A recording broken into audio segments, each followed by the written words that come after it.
শুভ সন্ধ্যা বন্ধুরা। আজকে আমাদের পক্ষে দিনটা সত্যি সকাল থেকে খুব ভালোভাবেই শুরু হয়েছিল। কারণ আমরা যারা সবসময় একটা দুশ্চিন্তার মধ্যে ছিলাম যে কি হবে সামনের দিনে, কবে বিভিন্ন রকম চাকরির পরীক্ষাগুলো অনুষ্ঠিত হবে, এই সমস্ত জিনিসপত্রগুলো ভাবতে ভাবতে তাদের দুশ্চিন্তার অনেকটাই অবসান কিন্তু হয়েছে বলে আজকে আমার মনে হয়। কারণ আজকে পাবলিক সার্ভিস কমিশন এই বছরের বিভিন্ন যে সমস্ত চাকরির পরীক্ষাগুলো বাকি রয়েছে সেগুলো কবে হতে পারে তার টেন্টেটিভ ডেট ঘোষণা করেছে। তার মধ্যে যেমন পিএসসি ক্লার্কশিপের ডেট আছে, মিসলেনিয়াস মেন পরীক্ষার ডেট আছে, একই রকমভাবে ডাব্লিউবিসিএস মেন পরীক্ষার ডেট আছে। ডাব্লিউবিসিএস 2021 সালে প্রিলিমিনারি কবে হবে সেটা পর্যন্ত ঘোষণা করে দেওয়া হয়েছে।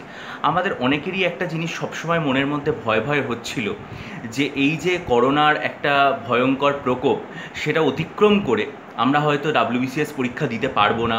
2020 সালের পরীক্ষা কবে হবে, 2021 সালের পরীক্ষা আদৌ হবে কি না, এই যে সমস্ত দুশ্চিন্তাগুলো ছিল সেগুলো আজকে আমার মনে হয় যে আজকে সকালে অনেকটাই কেটে গেছে। মেঘ কেটে যেমন আমাদের রোদ ওঠে, সেরকমভাবে আমাদের মনের যে মেঘ সেটাও নিশ্চয়ই অনেকটা কেটে আমাদের সকলেরই মুখে কিছুটা হলেও অন্তত হাসি আজকে দেখা দিয়েছে বলে আমার ধারণা। যেমন ধরা যাক 2021 সালের যে ডাব্লিউবিসিএস পরীক্ষা, সেটার তারিখ যে 7ই ফেব্রুয়ারি, সেটা পর্যন্ত আজকে পরীক্ষাতে আজকে নোটিশে ঘোষণা করে দেওয়া হয়েছে। তা যাই হোক, সেইটা যেহেতু খানিকটা পরে আছে, আমরা আপাতত সেই জিনিসটা থেকে দৃষ্টি সরিয়ে আমরা এই বছরে ডিসেম্বর মাসে ডাব্লিউবিসিএস মেন পরীক্ষা যেটা হবে সেইটার যে একটা স্ট্র্যাটেজি নির্মাণ বা কোন পন্থায় এগোলে আমরা এই 2020 সালের ডাব্লিউবিসিএস মেন পরীক্ষাটাকে খুব সহজেই অতিক্রম করতে পারবো এবং কোনো রকম বোঝা বলে আমাদের মনেই হবে না এই লেখাপড়াটাকে, সেই বিষয়টা নিয়েই আজকে একটা ডিটেলসে আলোচনা করতে তোমাদের সামনে এসেছি। জানি তোমরা প্রত্যেকেই নিজেদের মতো করে একটা রুটিন তৈরি করে ফেলো, প্রত্যেকেই নিজেদের মতো ভাবনা চিন্তা করে এগোও যে কিভাবে এগোলে তাদের নিজেদের সাথে ব্যাপারটা সামঞ্জস্যপূর্ণ হবে পরীক্ষায় প্রস্তুতি নেওয়ার। তবু আমি তোমাদের সামনে একজন দাদা হিসাবে খুব ভাবনা চিন্তা করে একটা নতুন স্ট্র্যাটেজি তোমাদের সামনে নিয়ে উপস্থিত হয়েছি। দেখো, পরীক্ষার যে টেন্টেটিভ ডেট দেওয়া হয়েছে সেটা হচ্ছে 19শে ডিসেম্বর থেকে 26শে ডিসেম্বর পর্যন্ত। এখন 19শে ডিসেম্বর থেকে 26শে ডিসেম্বর পর্যন্ত দেওয়া হয়েছে, মানে 8টা দিন। মনে করা হচ্ছে যে এই 8টা দিনের মধ্যে পরীক্ষাটা হতে পারে। আর যদি মনে হয় যে শনি আর রবি পরীক্ষা হবে, যেরকম প্রাইমারি নোটিশে বলা হয়েছিল যে জুন এবং জুলাই মাসের একটা শনি রবি, তারপরে একটা শনি রবি পরীক্ষা হবে মাঝখানের 5টা ওয়ার্কিং ডেজ বাদ দিয়ে, সেরকম যদি হয় তাহলে আমার মনে হয় 25 তারিখ তো বড়দিন আছে, হয়তো ওই দিন পরীক্ষা নাও হতে পারে। সেক্ষেত্রে 19 তারিখ 20 তারিখ শনি রবি, তারপরে 26 27 শনি রবি হতে পারে। আবার এমনও হতে পারে হয়তো বড়দিন ছুটির দিন ওই দিন পরীক্ষা হলো, আমি জানি না, না হওয়ার সম্ভাবনাই বেশি। আবার হয়তো এমনও হতে পারে যে শনি রবি যে পরীক্ষা হবে এরকম তো কোনো বাধ্যতামূলক ব্যাপার নেই, আগে সবসময় ওয়ার্কিং ডেজেও পরীক্ষা হয়েছে। সেক্ষেত্রে হয়তো তারা মনে করেছে যে এই যে সময়টা শীতকালের শেষের দিকে, এই সময় তো বিভিন্ন স্কুলে ক্লাস কিছু হয় না, সব স্কুলেই অ্যানুয়াল পরীক্ষা হয়ে যায়, এবারেও হয়তো হয়ে যাবে। সেক্ষেত্রে এই সময়টাতে তারা 19 থেকে 26 তারিখের মধ্যে পরীক্ষাটা বিভিন্ন 4 দিনের মাধ্যমে তৈরি করবে। এগুলো সবই আমার নিজস্ব ধারণা, এগুলো বাস্তবে কি হবে সেটা পিএসসির যখন নোটিশ ফাইনালি সামনে আসবে মেন পরীক্ষার পরে ডেট দিয়ে, তখন আমরা এটা দেখতে পাবো। তবে আমাদের সবসময় প্রাথমিক ধারণা রাখতে হবে যে 19 তারিখ অর্থাৎ 19শে ডিসেম্বর আমাদের পরীক্ষা। এক্ষেত্রে আমি অতীতের স্মৃতিচারণ করে শুধু একটা জিনিসই তোমাদের মনে করিয়ে দিতে চাইবো যে 2014 সালে ডাব্লিউবিসিএস মেন পরীক্ষা ঠিক একই রকমভাবে ডিসেম্বরের শেষে অনুষ্ঠিত হয়েছিল। তার এছাড়া আমার স্মৃতিতে যা আছে, এছাড়া কিন্তু আর কোনোবার ডাব্লিউবিসিএস পরীক্ষা মেন ডিসেম্বর মাসে হয়নি। নভেম্বরে হয়েছে, অক্টোবরে হয়েছে, সেপ্টেম্বরে হয়েছে, আগস্টে হয়েছে, জুলাইতে হয়েছে, এমনকি জুনেও হয়েছে। কোনোবার শুনেছিলাম 2009 নাকি জুনে পরীক্ষা হয়েছিল। কিন্তু ডিসেম্বর মাসে পরীক্ষার নজির একমাত্র 2014 সালেই আছে।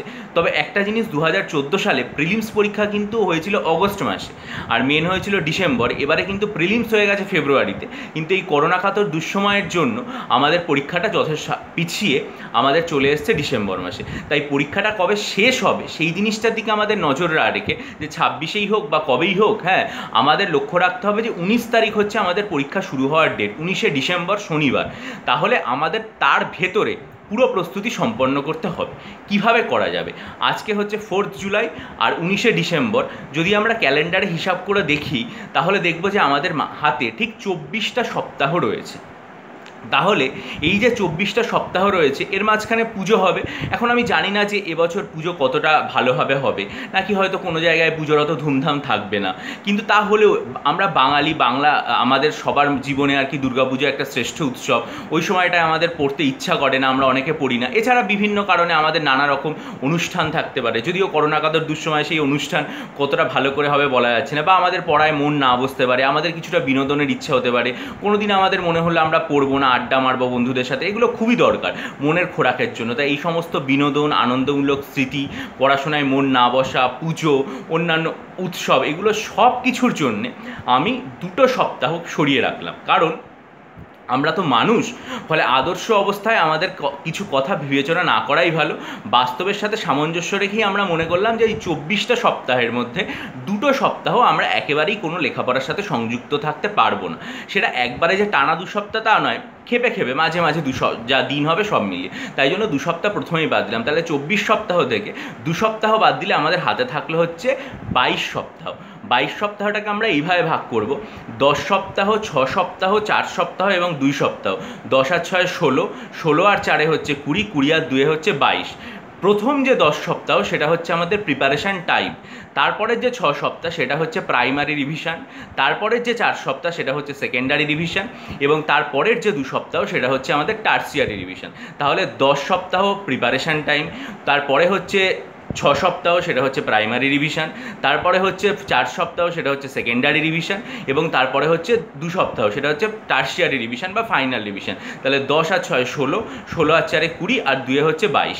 তাহলে এই 10 সপ্তাহে আমরা কি করব? প্রথম যে 10 সপ্তাহ প্রিপারেশন, তোমরা এতদিন প্রত্যেকেই মানে বিগত যে 4 মাস বা 4.5 মাস, তাতে যতই অসুবিধা হোক না কেন প্রত্যেকেই খুব ভালোভাবে লেখাপড়া নিশ্চয়ই করেছো।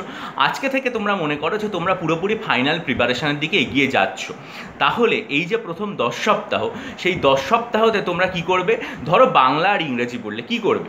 বাংলা ইংরাজির ক্ষেত্রে তোমরা প্রথমেই ধরো বাংলা প্রেসির জন্য 1 সপ্তাহ দিলে, তারপরের সপ্তাহটা ইংরেজি প্রেসির জন্য দিলে, তারপরের সপ্তাহটা বাংলা ট্রান্সলেশনের জন্য দিলে, তারপরের সপ্তাহটা ইংরেজি বঙ্গানুবাদের জন্য দিলে, তারপরের সপ্তাহটা বাংলা লেটার রাইটিংয়ের জন্য দিলে, তারপরের সপ্তাহটা ইংরেজি লেটার রাইটিংয়ের জন্য দিলে, তারপরের সপ্তাহটা দিলে হচ্ছে বাংলায় রিপোর্ট রাইটিংয়ের বাংলায় প্রতিবেদন লেখার জন্য, সম্পাদকীয় প্রতিবেদন, আর ইংরেজিতে রিপোর্ট রাইটিংয়ের জন্য।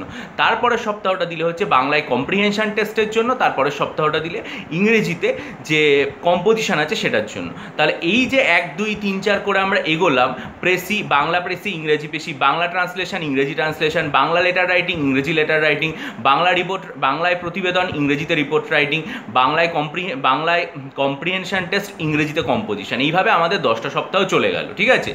তারপরে যখন তুমি ঢুকলে পরের যে 6 সপ্তাহ, সেই 6 সপ্তাহে তুমি কি করবে? গতবারে এই যে টাইমটাতে যে পরিমাণ লেখাপড়া তোমরা করেছো সেই জিনিসগুলোকে তো পড়বেই, তার সাথে বিভিন্ন প্র্যাকটিস সেট কিনে তোমরা পুরোপুরি প্রস্তুতি নেওয়া শুরু করো। টানা 6 সপ্তাহ এই প্র্যাকটিস সেটগুলো করবে, এবং এর আগে যখন পড়ছিলে প্রথমবারের জন্য প্রিপারেশান টাইমের জন্য, তখন যা যা করেছো খাতায় সেগুলো সব খুব ভালোভাবে দেখবে।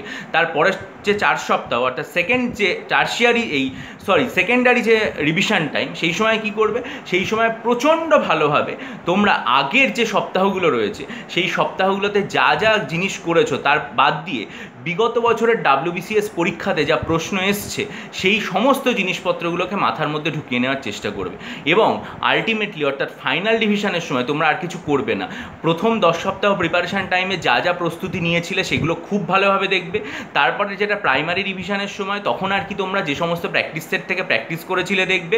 তারপরে সেকেন্ডারি রিভিশনের সময় বিভিন্ন কোশ্চেন অ্যান্সার যেগুলো প্র্যাকটিস করেছিলে বিগত বছর থেকে সেগুলো দেখবে।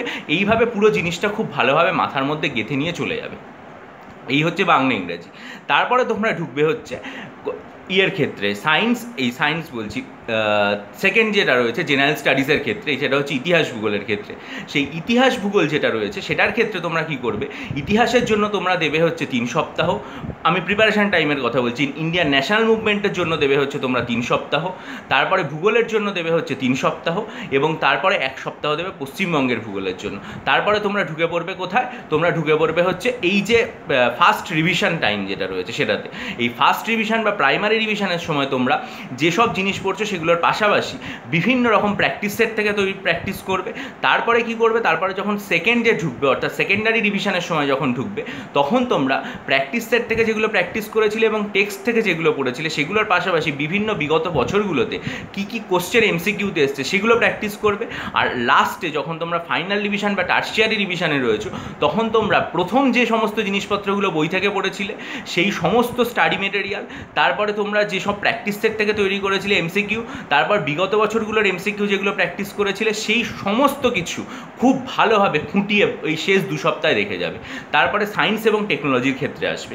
সেক্ষেত্রে কী করবে, ফিজিক্সের জন্য প্রিপারেশান টাইমে ফিজিক্সের জন্য 2 সপ্তাহ, কেমিস্ট্রির জন্য 2 সপ্তাহ, বায়োলজির জন্য 2 সপ্তাহ, ENVS বা এনভায়রনমেন্টাল স্টাডিজের জন্য 1 সপ্তাহ, প্রযুক্তিবিদ্যা বা টেকনোলজির জন্য 1 সপ্তাহ, জিকের জন্য 1 সপ্তাহ, সি এর জন্য 1 সপ্তাহ, কারেন্ট অ্যাফেয়ার্সের জন্য 1 সপ্তাহ।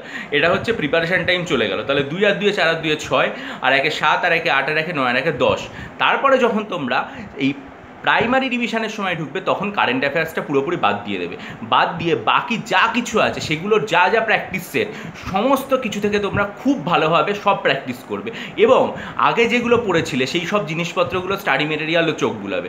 তারপরের সপ্তাহে যেটা তোমাদের সেকেন্ডারি রিভিশন, সেই সময় কি করবে, বিগত বছরগুলোতে যা যা কোশ্চেন অ্যান্সার এসছে সমস্ত প্রশ্ন উত্তর একদম নিখুঁতভাবে পড়ে ফেলবে। আর আলটিমেটলি যখন ফাইনালে যাবে তখন শেষ সপ্তাহে এই যে 2 সপ্তাহ পাচ্ছ তার একটা সপ্তাহ পুরো কারেন্ট অ্যাফেয়ার্স বাদ দিয়ে বাকি যা যা আছে physics, chemistry, mathematics, physics, chemistry, biology, current affairs বাদ দিয়ে জিকে, সিএ, এগুলো সব এই সিএ বলছি শুধু জিকে, তারপরে হচ্ছে পরিবেশ বিজ্ঞান, তারপর প্রযুক্তি বা টেকনোলজি, সমস্ত কিছু তোমরা যা পড়েছো 1 সপ্তাহে পুরো দেখবে। বাকি থাকলো কারেন্ট অ্যাফেয়ার্স। ততদিনে কারেন্ট অ্যাফেয়ার্সের বিভিন্ন সোর্স থেকে তোমাদের হাতে লাস্ট 1 বছরের কারেন্ট অ্যাফেয়ার্স নিশ্চয়ই চলে আসবে অক্টোবর নভেম্বর পর্যন্ত। ওই শেষ 1 সপ্তাহে কারেন্ট অ্যাফেয়ার্স খুব ভালো করে পড়ে যাবে। আমার মনে হয় কারেন্ট অ্যাফেয়ার্সের জন্য 1 সপ্তাহের বেশি সময় দেওয়া উচিত না এবং সেটা ফাইনাল ডিভিশনের সময় দিলেই যথেষ্ট। তারপরে চলে আসবে কনস্টিটিউশন ইকোনমিক্সে। কনস্টিটিউশন ইকোনমিক্সের ক্ষেত্রে কি করবে, প্রথম 5 সপ্তাহ যখন প্রিপারেশান টাইম তখন দেবে কনস্টিটিউশনের জন্য, শেষ যে 5 সপ্তাহ সেটা দেবে ইকোনমিক্সের জন্য। তারপরে তোমরা পরিষ্কার চলে যাবে হচ্ছে প্রাইমারি রিভিশনের সময়, তখন এমসিকিউর যে সমস্ত জায়গাগুলো আছে প্র্যাকটিসের সেখান থেকে 3 সপ্তাহ তোমরা ওই কারেন্ট কনস্টিটিউশন প্র্যাকটিস করবে এবং বাকি 3 সপ্তাহ ইকোনমিক্স প্র্যাকটিস করবে এবং অবশ্যই আগে যে সমস্ত স্টাডি মেটেরিয়ালগুলো পড়েছো সেগুলো দেখবে। তারপরে 2 সপ্তাহ তখন তোমরা কি করবে, বিভিন্ন রকম বিগত বছরগুলোতে যে কোশ্চেন অ্যান্সার এসছে ইকোনমিক্স থেকে এবং পলিটি থেকে সমস্ত কোশ্চেন অ্যান্সার খুব ভালো করে খুঁটিয়ে প্র্যাকটিস করবে এবং আলটিমেটলি যে তোমরা ফাইনাল ডিভিশন বা টার্সিয়ারি রিভিশনের সময় যাচ্ছ তখন 1 সপ্তাহ পুরোপুরি ইকোনমিক্সের ক্ষেত্রে যা যা করেছো স্টাডি মেটেরিয়াল প্লাস বিগত বছরের কোশ্চেন প্লাস যত এমসিকিউ প্র্যাকটিস করেছো সব কিছু পড়ে যাবে, নতুন কিছু আর তখন দেখার দরকার নেই। বাকি 1 সপ্তাহ কারেন্ট অ্যাফেয়ার্স এই ইকোনমিক্সের ক্ষেত্রেও একই রকম জিনিস করবে যেটা পলিটির ক্ষেত্রে করেছো। তারপরে তোমাদের যেটা আসবে সেটা হচ্ছে ইকোনমিক্স, এই ম্যাথামেটিক্স, অ্যারিথমেটিক এবং রিজনিং। এটার ক্ষেত্রে যে কোনো তোমরা একটা বই নিয়ে নাও, সেই বইটা আর এস আগরওয়াল হতে পারে। আর এস আগরওয়ালের জন্য 5 সপ্তাহ প্রিপারেশন টাইমে পরিষ্কার দিয়ে দাও ম্যাথামেটিক্সের জন্য বা অ্যারিথমেটিকের জন্য, আর জিআইয়ের জন্য 5 সপ্তাহ দিয়ে দাও। মোটামুটি 20টা করে চ্যাপ্টার তো দুটো জায়গা থেকেই করতে হয়, 20 + 20 40টা চ্যাপ্টার পুরোপুরি করা হয়ে গেল। তারপরে তোমরা পরিষ্কার ঢুকে পড়ো হচ্ছে প্রাইমারি রিভিশনে, তখন 3 সপ্তাহ করে দাও এবং তখন অন্যান্য যত রকম এমসিকিউ আছে, অন্যান্য যত রকম কোশ্চেন অ্যান্সার প্র্যাকটিস সেট আছে, ধরো কিরণের প্র্যাকটিস সেট, সেখান থেকে করবে এবং অবশ্যই টাইম ম্যানেজমেন্ট করে করবে। তারপরে যেটা করবে সেটা হচ্ছে তোমরা ঢুকে পড়বে পরবর্তী যে সেকেন্ডারি রিভিশন, তখন কি করবে, তখন একদম পুরো ঘড়ি ধরে বিগত বছরগুলোর যে সমস্ত কোশ্চেন অ্যান্সার এসছে সেগুলো সলভ করবে এবং আগে তুমি যা যা প্র্যাকটিস করেছো সেগুলো সব কিছু খুব ভালো করে খুঁটিয়ে নাটিয়ে দেখবে এবং আলটিমেটলি তোমরা যেটা ঢুকে যাবে সেটা হচ্ছে লাস্ট সপ্তাহ, যে সময়টাতে তোমরা পুরো ঘড়ি ধরে যত রকম প্র্যাকটিস সেট আছে সব কিছু সলভ করে যাবে এবং যেখানে যেখানে কঠিন লাগবে সেখানে ওই সমস্ত অঙ্কের বই বা জিআইয়ের বই খুলে খুব ভালোভাবে মিলিয়ে নেবে। বাকি থাকলো তোমাদের অপশনাল সাবজেক্টের ক্ষেত্রে তোমরা প্রথমেই এখন থেকে ফার্স্ট পেপারের জন্য 20টা কোশ্চেন সাজেস্টিভ করে নাও, সেকেন্ড পেপারের জন্য 20টা কোশ্চেন সাজেস্টিভ করে নাও, কারণ তোমাদের এর থেকে বেশি আর পড়তে হয় বলে আমার মনে হয় না। সেই 20টা + 20টা কোশ্চেন তোমরা প্রিপারেশান টাইমে ফার্স্ট পেপার এবং সেকেন্ড পেপারের জন্য পুরোপুরি একদম লিখে প্র্যাকটিস করতে শুরু করো, মুখস্থ করো এবং শর্ট নোট হিসাবে লিখে রাখো। প্রাইমারি রিভিশনে যখন যাবে তখন সেই শর্ট নোটগুলো পড়বে আর ঘড়ি ধরে লিখবে। তারপরে সেকেন্ডারিতে যখন ঢুকবে তখন শুধুমাত্র আর শর্ট নোট কী লিখেছো সেটা দেখার দরকার নেই, পুরো ডিটেলসে লেখালেখি করবে এবং আলটিমেটলি রিভিশন টাইমে যখন দেখবে তখন বিগত বছরগুলোর কোশ্চেন অ্যান্সার নিয়ে খুব ভালো করে টাইম মেনটেন করে পরীক্ষা দেবে। আমার মনে হয় যে এইভাবে করলে তোমাদের সাফল্য কেউ আটকাতে পারবে না। শুভরাত্রি, আজকের ভিডিও এইটুকুতেই শেষ করছি। তোমাদের কেমন লাগলো অবশ্যই বলো, সাবস্ক্রাইব করে এবং আমাকে আরও মতামত জানিয়ে সমৃদ্ধ করো। খুব ভালো থেকো।